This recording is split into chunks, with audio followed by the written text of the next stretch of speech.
My mother was killed in a drunken brawl when I was about 4 years old. No, she didn't drink and generally had a very negative attitude towards alcohol. She just happened to be in the wrong place at the wrong time. My father died that day, too, and I don't regret it one bit. He often drank a lot and was an extremely short-tempered person, often bringing friends to parties, whom he met on the day of drinking somewhere at a stall with cheap booze. I remember everything. My father and his new friend brought another visitor to our small apartment. It was a little girl, about 5 years old. She was extremely scared and didn't say anything. When I timidly looked out of the room, and she was alone with us at the time, I was very surprised. I've never seen this girl before. I smiled and greeted her, but she just looked at me with eyes full of tears. How small and stupid I was, how much I didn't understand. A new drinking buddy introduced the girl as his niece. He was already pretty drunk, and he could barely connect the words. My father was also under a degree, and tried as hard as he could not to fall.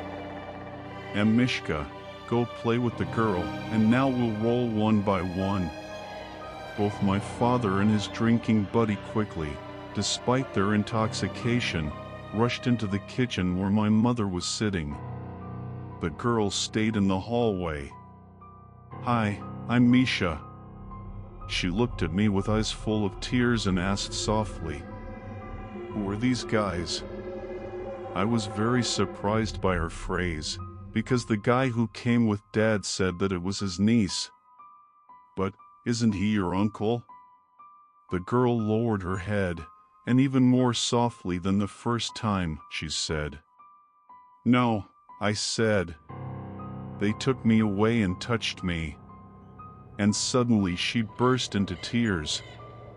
I didn't have time to ask anything else, because at that moment my dad appeared behind her back and gently stroked her head. "Have you met?" "Okay, Mish, you go for a walk for an hour." I obediently began to get ready to go outside, because in case of disobedience, violence awaited me. Very brutal violence. It was already late.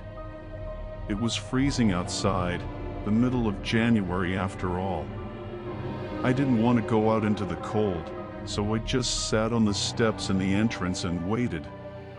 About 5 minutes later, I heard children's screams from the apartment. The girl was screaming. I was very scared, but I continued to sit still. After about 4 minutes, the screams stopped. Now I could hear the swearing. It was my father and mother.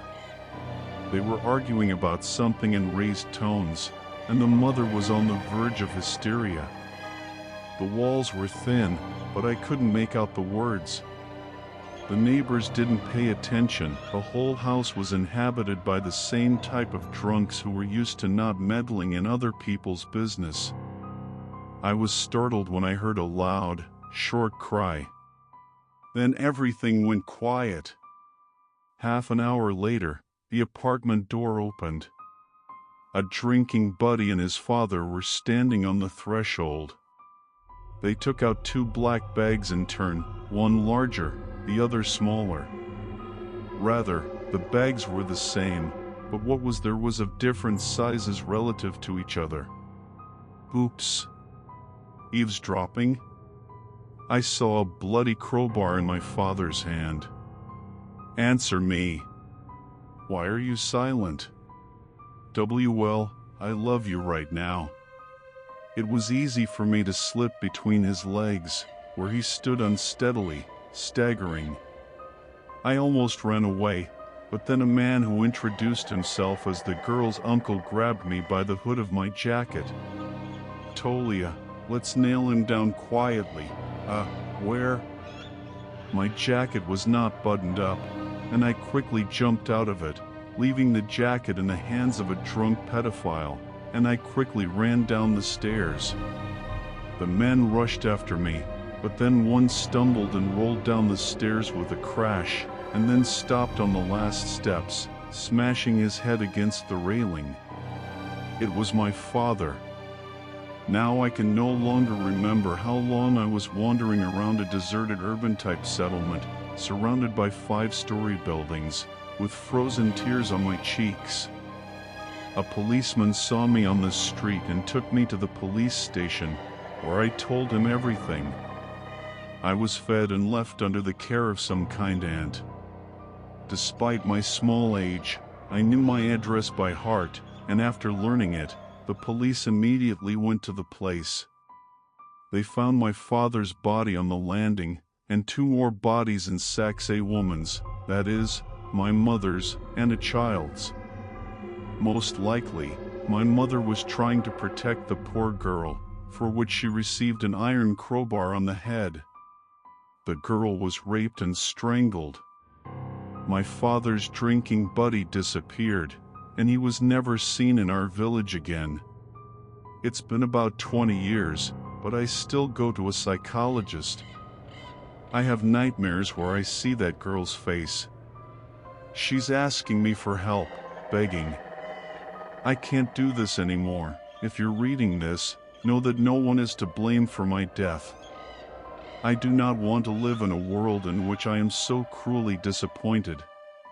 The noose is already around my neck, which means I'm coming to you, girl.